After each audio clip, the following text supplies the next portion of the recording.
اس کی آمد پر گھر و خاندان میں بے تحاشا خوشیاں منائی گئی تھیں۔ وہ سب کی آنکھ کا تارا تھا۔ زید کی پیدائش نے عمرانہ کو حکمرانی عطا کی تھی۔ وہ پہلے ہی کسی کو خاطر میں نہ لاتی تھی، اب بھی کسی کی نہ سنتی تھی۔ مدثر کو شدت سے احساس ہونے لگا تھا اپنے غلط انتخاب پر۔ ماں کی بات کو نہ مان کر انہوں نے پہلے ہی اس کی فطرت کے مطابق بتا دیا تھا۔ وہ ان کی کوئی بات ماننے کو تیار نہ تھی، الٹا اپنے حکم پر ان کو بھی غلام بنانا چاہتی تھی، جو بننے کے لیے وہ قطعی تیار نہ تھے۔ زید 3 سال کا ہوا تو صوفیہ کی شادی کر دی گئی اور 1.5 سال بعد چند ماہ کی یتیم بچی گود میں لیے وہ واپس گھر آ گئی تھی۔ اس دوران کئی تبدیلیاں آ گئی تھیں۔ وہ بھی ایک بچی کے باپ بن گئے تھے۔ مائدہ اور سودا میں 1 ہفتے کا فرق تھا۔ عمرانہ کے ماں اور باپ دنیا میں نہ رہے تھے، لیکن عمرانہ کے مزاج و عقل پر کوئی فرق نہ پڑا تھا، بلکہ صوفیہ اور سودا کا آنا اس کو ذرا نہ بھایا تھا۔ وہ آئے دن گھر میں ایک ہنگامہ لگائے رکھتی تھی۔ اس کا کہنا تھا سودا اس کے بچوں کا حق کھانے آئی ہے۔ ہر وقت کی چک چک نے گھر کے ماحول کو خراب کر دیا تھا۔ امی اور ابا نے آفر کی تھی کہ علیحدہ گھر لے لو، وہاں رہو، مگر عمرانہ کو یہ بھی گوارا نہ تھا کہ یہاں وہ پانی بھی اٹھ کر پینا گوارا نہ کرتی تھی۔ علیحدہ گھر میں نوکروں کی فوج کے باوجود بھی ایسا آرام کہاں ملتا۔ ان دونوں کے درمیان سرد تعلقات پنپنے لگے تھے۔ نہ وہ اس کے رنگ میں رنگتی تھی، نہ وہ اس کے حکم پر چلتا تھا۔ امی اور ابا ایک کے بعد دیگرے ان کا دکھ لے کر اللہ کو پیارے ہو گئے تھے، اور وہ ایک شام تھی جب ان کے پاس ان کے استاد کے گھر سے کال آئی۔ کسی لڑکی نے گھبرائے لہجے میں پروفیسر محب اللہ کی خرابی طبیعت کی اطلاع دیتے ہوئے روتے ہوئے پریشانی سے کہا تھا۔ وہ پریشان ہو کر اٹھ کر چلے گئے تھے۔ عمرانہ نے چونک کر ان کو جاتے ہوئے دیکھا تھا۔ ٹیبل پر لوازمات دیگر برتنوں کے ہمراہ ترتیب سے رکھے ہوئے تھے۔ ان دونوں کے ہاتھوں میں کافی کے مگ تھے اور بھاپ نکل رہی تھی۔ اس نے انویٹیشن کارڈ عاقف حکیم امی حور بانو کو دیا اور پھر زبانی دعوت کے رسمی جملے ادا کیے تھے۔ حور بانو نے دعوت قبول کرتے ہوئے شرکت کی بھرپور یقین دہانی کرائی تھی، لیکن جس کی خاطر وہ آیا تھا وہ کسی صورت دعوت قبول کرنے کو تیار نہ تھی، بلکہ بہت شدید ناراض تھی، اور وہ ابھی بھی خود کو خطاوار ماننے کو تیار نہ تھا۔ انشرہ کے ذکر پر اس کی آنکھوں میں وہی تحقیر و حقارت آ جاتی تھی جو انشرہ کے لیے گویا وقف ہو کر رہ گئی تھی۔ پھر تمہارا یہ آخری فیصلہ ہے کہ تم پارٹی میں نہیں آؤ گی؟ کافی کا خالی مگ وہ ٹیبل پر رکھتا ہوا نرم و دھیمے لہجے میں گویا ہوا۔ آپ کا بھی آخری فیصلہ ہے کہ آپ کسی صورت انشی سے معافی نہیں مانگیں گے؟ آپ نے بہت بے عزتی کی ہے اس کی۔ معذرت مائی فٹ، بے عزتی کی کیا بات کرتی ہو؟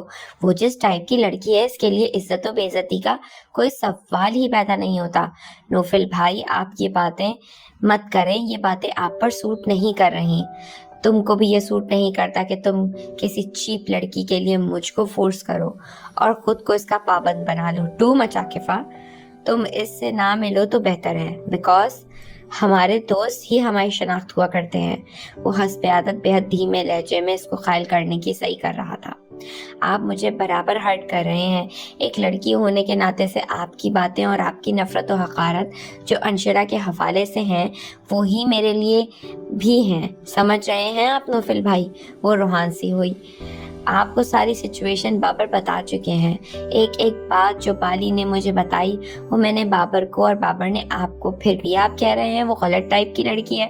انسان خود پیدا نہیں ہوتا اور نہ وہ اپنے لیے خاندان خود منتخب کر سکتا ہے، اور نہ ہی لوگ یہ سب پیدا کرنے والے کی مرضی ہوتی ہے۔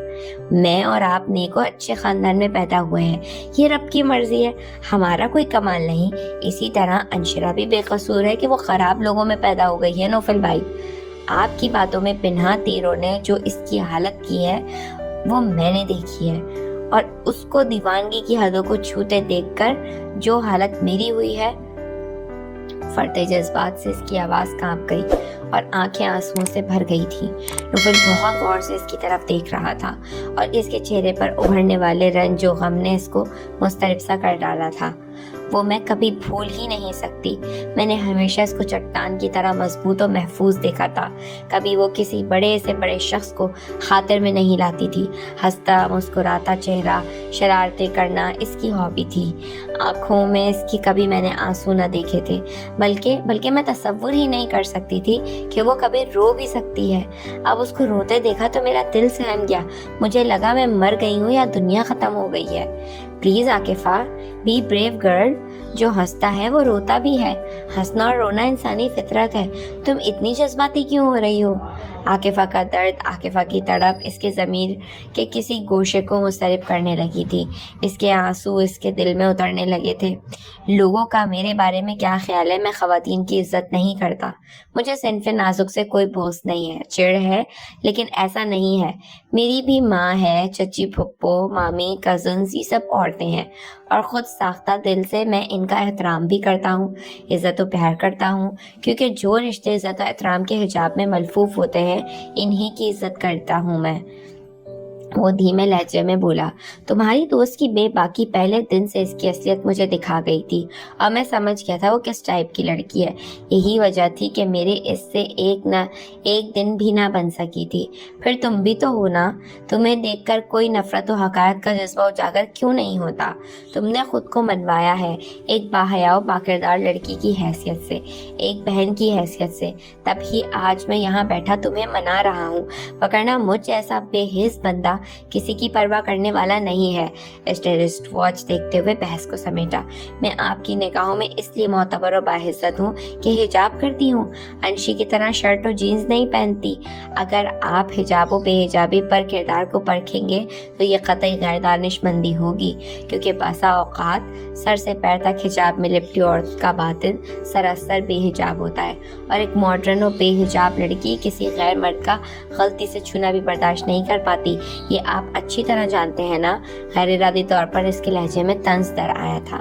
میں اپنی بہن کے پاس آیا تھا، مگر یہاں تو کسی کی دوست محاذ کھولے بیٹھی ہے۔ وہ اس کی چوٹ پر مسکرا کر گویا ہوا، آپ کی بہن بعد میں ہوں، پہلے کسی کی دوست تھی۔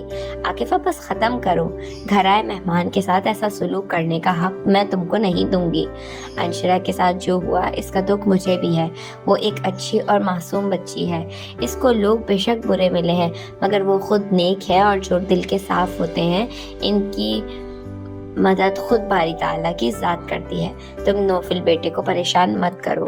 اور بانو کو بالآخر مداخلت کرنی ہی پڑی تھی۔ پروفیسر محب اللہ کو جگر کا سرطان تھا جو خطرناک صورت اختیار کر گیا تھا۔ بیوی کا عرصہ قبل انتقال ہو گیا تھا۔ وہ اکلوتی بیٹی عروسہ کے ہمراہ رہا کرتے تھے۔ ان کی طبیعت خرابی پر عروسہ کو سمجھ نہیں آیا کہ کیا کرے۔ پھر ان کے موبائل لسٹ میں پہلا نام ان کا ہی تھا۔ پھر وہ اکثر وہاں آتے بھی رہتے تھے۔ اس نے گھبرا کر ان کو ہی فون کر ڈالا تھا۔ وہ ڈاکٹر کو لے آئے تھے۔ ڈاکٹر کی ٹریٹمنٹ کے بعد ان کی تکلیف میں کچھ افاقہ ہوا تو وہ کمزور لہجے میں سر جھکائے بیٹھی عاقف عروسہ سے مدثر کی جانب دیکھتے ہوئے بولے، آپ نے اتنی رات کو مدثر کو کیوں پریشان کر دیا بیٹی؟ خیر کیوں سمجھ رہے ہیں سر؟ یہ میرے لیے سعادت ہے جو میں آپ کے کام آیا۔ وہ ان کا ہاتھ اپنے ہاتھوں میں لے کر گویا ہوئے۔ گھر آنے پر عمرانہ نے پہلا سوال یہی پوچھا کہ کہاں گئے تھے؟ بھاگے۔ وہ کوئی نیا ہنگامہ نہیں چاہتے تھے، سو اس کو سچ بات بتا دی۔ وہ کئی لمحے ان کو گھورتی رہی، پھر بولی تھی، کوئی اور نہیں ملا تھا آپ کے علاوہ؟ دوسرے اسٹوڈنٹس نہیں ہیں؟ انہوں نے چپ چاپ کروٹ بدل لی تھی۔ فضول بات کا کیا جواب دیتے؟ پروفیسر محب اللہ کی طبیعت دن بدن بگڑتی ہی جا رہی تھی۔ وہ جو کبھی کبھی ان کے پاس حاضری دیا کرتا تھا اب باقاعدگی سے چکر لگانے لگا تھا۔ عروسہ نیک اور باپردہ لڑکی تھی۔ روز آنے جانے کے باوجود بھی وہ بے تکلفی سے پیش نہیں آتی تھی اور زیادہ تر دوسرے کمرے میں ہی رہتی تھی۔ آج کل اس کے رشتے کی بات چل رہی تھی۔ چند دن میں لڑکے والے گھر آ کر رسم کرنے والے تھے۔ پروفیسر صاحب کی نازک حالت کے پیش نظر فوراً ہی نکاح اور رخصتی کا پروگرام تھا۔ انہوں نے تیاری کی ساری ذمہ داری اس کو سونپی تھی، یہ کہہ کر، مدثر آپ عروسہ کے سگے بھائی بھی بے شک نہیں ہیں، مگر منہ بولے بھائی تو ہے نا۔ اس بیماری میں کسی نے بھی اس کا میرا ساتھ نہیں دیا سوائے آپ کے۔ میری دعا ہے آپ سدا خوش رہیں۔ عمرانہ ایک ایسی عورت تھی جس نے مدثر کو والدین اور بہن بھائی کے ساتھ ہی بیٹھے دیکھا تھا۔ وہ ان کو ان کے ساتھ نہ بیٹھنے دیتی تھی۔ وہ اس کی پوری روٹین سے واقف تھی، اور اب جو مدثر اپنے استاد کی تیمارداری میں لگا ہوا تھا، وہ بدنیت و بدفطرت عورت اپنی شک کی نگاہوں سے ان معاملات کو دیکھنے لگی تھی۔ مدثر کو گمان بھی نہ تھا کہ وہ اس کی نگرانی کر رہی ہے، کئی بار وہ اس کا پیچھا کر چکی تھی۔ پھر ایک ایسا ہی دن تھا جب ان کو مدثر کو رنگے ہاتھوں پکڑنے کی آرزو پوری ہوتی ہوئی محسوس ہوئی۔ مدثر واش روم میں تھے، مان ان کے سیل پر آنے والی کال نے چند لمحے ان کو بے حس و حرکت کر دیا تھا۔ ان کو احساس تھا مدثر کو وہ صرف نیچا دکھانا چاہتی ہیں، یہ ان کی فطرت تھی۔ جو بھی ان سے وابستہ ہو جاتا تھا، خواہ وہ انسان ہو یا کوئی بے جان شے، وہ اس کو بلا شرکت غیرے اپنی ملکیت تصور کیا کرتی تھی۔ یہی وجہ تھی کہ مدثر اس کی باتوں میں نہیں آئے تھے اور گھر کا ماحول سناٹوں اور وحشتوں کی نظر ہوتا چلا گیا تھا۔ ساس سسر کی ڈیتھ کے بعد ان کے درمیان میدان تقریباً صاف ہو گیا تھا کہ مونس گھر کے معاملات میں دخل اندازی نہ کرتے تھے۔ ان کی بیگم بھی ان کی طرح درگزر کرنے والی اور مفاہمت پسند تھی۔ اب صوفیہ اور اس کی بیٹی سودا رہ گئی تھیں، جن دونوں کو وہ نکالنے کی پلاننگ کر رہی تھی۔ پروفیسر صاحب کی کال نے ان کے اندر حشر برپا کر دیا، جو بہت اجلت میں کہہ رہے تھے، مدثر بیٹا جلدی آ جائیں، قاضی صاحب کو دیر ہو رہی ہے، کہہ کر رابطہ منقطع ہو چکا تھا۔ وہ ناگن کی طرح پل کھا کر رہ گئی تھی۔ کچھ جد و جہد مسلسل سے تھکاوٹ نہیں لازم، انسان کو تھکا دیتا ہے سوچوں کا سفر بھی۔ زندگی کی حقیقتیں بڑے بھیانک انداز میں اس کے سامنے آشکار ہوئی تھیں۔ وہ نانا کرتے بھی اس کو سر تسلیم خم کرنا پڑا تھا، اپنی ہستی کو نفی ماننی پڑی تھی۔ وہ جس کا ماننا ایسا ہی تھا گویا زہر کا پیالہ پینے کے بعد بھی اذیت بھری زندگی سے نجات حاصل نہ ہو۔ جاں کنی کی کیفیت طاری تھی، لیکن پھر بھی مسکرانا تھا۔ رات نانی سے اس نے ایک بات پوچھی اور خود سے عہد کیا تھا کہ وہ اپنے دشمنوں کو کبھی معاف نہیں کرے گی۔ انتقامی جذبے نے بیدار ہو کر اس کے اندر جینے کی نئی امنگ پیدا کر دی تھی۔ کئی ہفتوں بعد وہ آج یونیورسٹی جانے کے لیے تیار ہوئی تھی۔ ماشاءاللہ، آج کتنے عرصے بعد تم کو مسکراتے دیکھ کر زندگی اچھی لگ رہی ہے۔ اب تا حیات اسی طرح مسکراتی رہنا، تمہیں خوش دیکھ کر ہی میں خوش ہوتی ہوں۔ میری ساری خوشیاں ہی تمہارے لیے ہیں انشی۔ فرط جذبات سے بالی کی آواز بھرا گئی۔ انشی سے لپٹ کر بولی، میں جانتی ہوں بالی، تمہاری محبت و بے لوث کوششوں کو۔ اگر تم اور عاکفہ میرا ساتھ نہ دیتی تو میں آج اپنے دشمنوں سے بدلہ لینے کے قابل نہ ہوتی۔ تم لوگوں کی محبت و دوستی نے میری حیات کو ڈوبتی کشتی کو ساحل سے لگا دیا ہے۔ یہ انتقام و بدلہ لینے کی باتیں چھوڑو میری جان، تم اتنا کچھ ہونے پر بھی ماسی کی باتوں کا یقین کرتی ہو، تعجب ہے۔ ان کو کبھی کوئی بات سچی کرنے کی عادت نہیں ہے۔ کیا کبھی ان کی کوئی بات سچی نکلی ہے؟ کبھی کچھ، ہر بات کو نیا موڑ دینا ان کی عادت میں شمار ہے۔ بالی نے اس کو ان کی باتوں سے اتفاق کرنے سے باز رکھنا چاہا تھا۔ زیادہ نہیں، معمولی سا سچ جھوٹ میں امتیاز کرنا میں بھی محسوس کرنے لگی ہوں بالی۔ بلا شبہ نانی تو جھوٹ میں اپنا کوئی ثانی نہیں رکھتی، مگر ان کے جھوٹ میں کہیں نہ کہیں سچ کی آمیزش لازمی ہوتی ہے۔ میں پھر بھی یہی کہتی ہوں، چھوڑو ان باتوں کو، دشمنی میں کچھ نہیں رکھا۔ اور کہاں ڈھونڈتی پھرو گی اپنے دشمنوں کو؟ بالی پلیز، اگر تم میرا ساتھ دینا چاہتی ہو تو تمہاری مرضی، مگر میں تمہیں فورس ہرگز نہیں کروں گی۔ مگر مجھے بزدلی کی باتیں کر کے کمزور کرنے کی صحیح ہرگز مت کرنا۔ اذیت و کرب بھرے دن جس طرح میں نے گزارے ہیں، ایسی ہی اذیت و عذاب میں ایک نہ ایک دن ان کو مبتلا نہ کر دوں، تب تک خوشیاں مجھ پر حرام ہیں۔ وہ فضا میں گھورتی ہوئی مضبوط انداز میں گویا ہوئی تھی۔ میں ابھی بھی یہی مشورہ دوں گی کہ ماسی کی باتوں میں نہ آؤ انشی۔ اوکے، جو ہوگا دیکھا جائے گا۔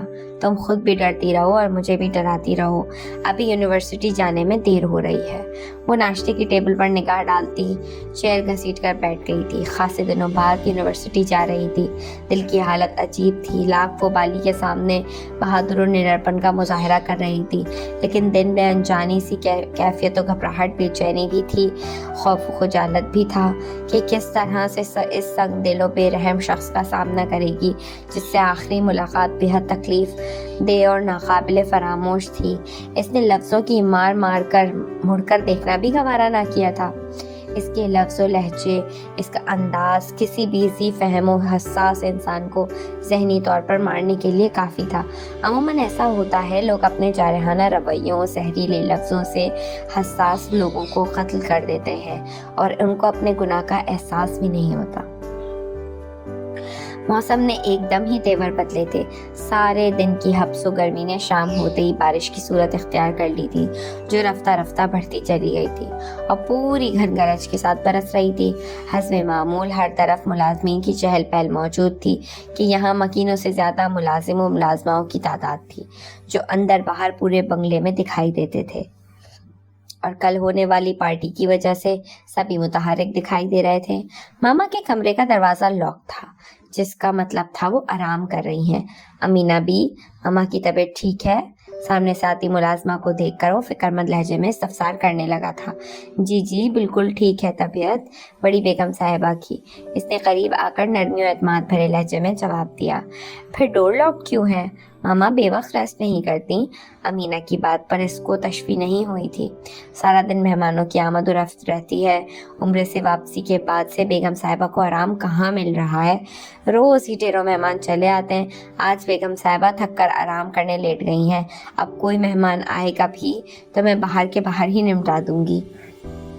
مجھ سے بیگم صاحبہ کی بے آرامی نہیں دیکھی جاتی۔ امینہ کی بات پر وہ دھیمے لہجے میں مسکرا کر بولا، ارے ایسا نہیں کیجیے گا امینہ بی، مہمان تو رحمت ہوتے ہیں اور خوش نصیبوں کے گھروں میں ہی آتے ہیں، آپ اللہ کو ناراض مت کیجیے گا۔ آپ ٹھیک کہتے ہیں چھوٹے صاحب، بس مجھے تو بیگم صاحبہ کی صحت کی فکر رہتی ہے، وہ اپنا خیال بالکل نہیں رکھتی اور کمزوری بھی بہت ہو گئی ہے۔ آپ بے فکر رہیں، میں ان کی طرح اچھی طرح سے کیئر کرتا رہوں گا۔ آپ کے لیے چائے لاؤں؟ امینہ نے ان کو دعا دیتے ہوئے پوچھا۔ کچھ دیر بعد لائیے گا، وہ کہہ کر اپنے روم میں آ گیا، جہاں گہری خاموشی اور اس کی پسندیدہ ایئر فریشنر نے استقبال کیا تھا۔ اپنے پاؤں کو جوتوں اور موزوں سے آزاد کر کے وہ بیڈ پر بیٹھ گیا تھا۔ آج طویل غیر حاضری کے بعد اس کو دیکھا تھا، زرد چہرہ، کمزور اور لاغر وجود، بے اعتمادی سے اٹھتے ڈگمگاتے قدم۔ یہ لڑکی اس لڑکی سے بے حد مختلف تھی جو بہت اعتماد اور بڑے کروفر سے مقابل کی آنکھوں میں آنکھیں ڈال کر زیر کر دیا کرتی تھی، اور اب وہ ہرن کی مانند ڈری سہمی اپنی پرچھائی سے بھی خوفزدہ لڑکی تھی، جو مقابل کی آنکھ میں آنکھ ڈال کر بات کرنا تو درکنار، نگاہ اٹھا کر دیکھنے کی بھی جرأت نہ رکھتی تھی۔ وہ بہت پہلے یہ تہیہ کر چکا تھا کہ انشرا کی طرف نظر بھی نہ ڈالے گا، لیکن بابر اور راکفہ نے جس طرح سے اس کی مظلومیت و پارسائی کا ڈھنڈورا پیٹا تھا، اس کے حال زار کی لفظ بلفظ کہانی بار بار اور رو رو کر سنائی تھی عاکفہ نے، جس کو سن کر پہلے پہل تو یقیناً دل نہ مانا تھا اور وہ اس کو بھی اس کی کوئی چال سمجھ رہا تھا، لیکن آج بابر نے اس کو دور سے دیکھ کر کہا تھا، وہ دیکھو اس لڑکی کی جو حالت ہے نا، وہ تمہاری وجہ سے ہے، تم ہی سراسر اس کی بے اعتمادی و بدحواسی کے ذمہ دار ہو۔ پھر اتفاق ہے اس کی نگاہ بھی اس پر پڑی تھی، وہ بھی بری طرح گھبرا کر عاکفہ کے پیچھے ہو گئی تھی۔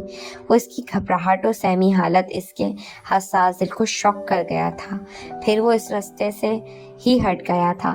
دشمن برابر کے وار کرے تو لڑنے میں مزہ آتا ہے، اور پسپائی اختیار کرے تو سب کچھ ختم ہو جاتا ہے۔ یہی اس کے ساتھ ہوا تھا۔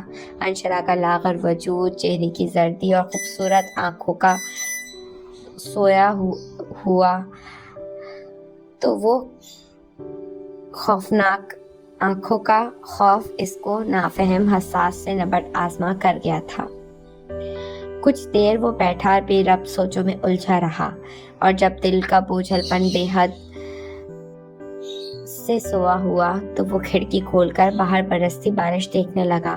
شام ابھی پوری طرح جوبن پر نہ آئی تھی کہ موسلا دھار بارش نے ہر سو آدھی رات کی مانند اندھیرا پھیلا دیا تھا۔ نیچے لان میں لائٹس آن تھیں۔ اس شدت سے برستی بارش میں ان روشنیوں کے سائے بڑے پراسرار لگ رہے تھے۔ گھمبیر خاموشی میں بارش کے پانی کی آواز آ رہی تھی۔ وہ اس اندھیرے اجالے میں گمسم کھڑا نامعلوم کیا دیکھ رہا تھا؟ مان اس کے کمرے میں دروازہ کھول کر کوئی اندر آیا تھا۔ امینہ بھی آپ آ جائیں، میں چائے کچھ دیر بعد لوں گا۔ وہ الجھے ذہن سے باہر ہی دیکھ رہا تھا جب کوئی دبے قدموں سے اس کی طرف بڑھا اور دوسرے لمحے مہکتا بازوؤں کا ہار پشت کی طرف سے